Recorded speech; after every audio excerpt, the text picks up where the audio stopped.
মিলিয়ে দেখুন তো এই বৈশিষ্ট্যগুলো আপনার মধ্যে আছে কিনা। যদি থেকে থাকে তাহলে আপনি একজন টক্সিক মানুষ।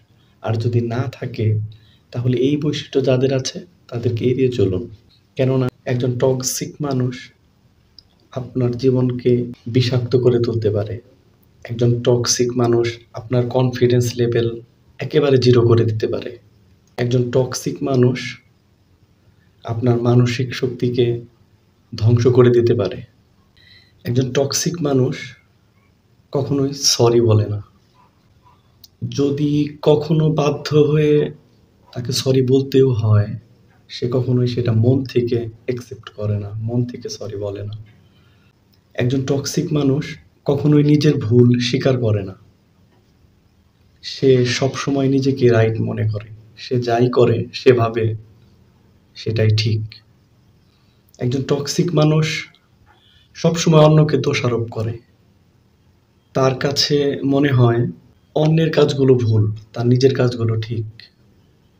এজন্য সবসময় সে অন্যকে দোষারোপ করে। একজন টক্সিক মানুষ কখনোই ক্ষমা করতে পারে না। আপনি যদি একজন টক্সিক মানুষকে কখনোই কোনোভাবে কষ্ট দিয়ে থাকেন, তাহলে সে সেই ক্ষোভ দীর্ঘদিন মনের ভেতর বসে রাখে এবং সে কখনোই ক্ষমা করতে পারে না। একজন টক্সিক মানুষ কখনোই কম্প্রোমাইজ করতে পারে না। স্যাক্রিফাইস বলে কোনো শব্দ একজন টক্সিক মানুষের ডিকশনারিতে নেই।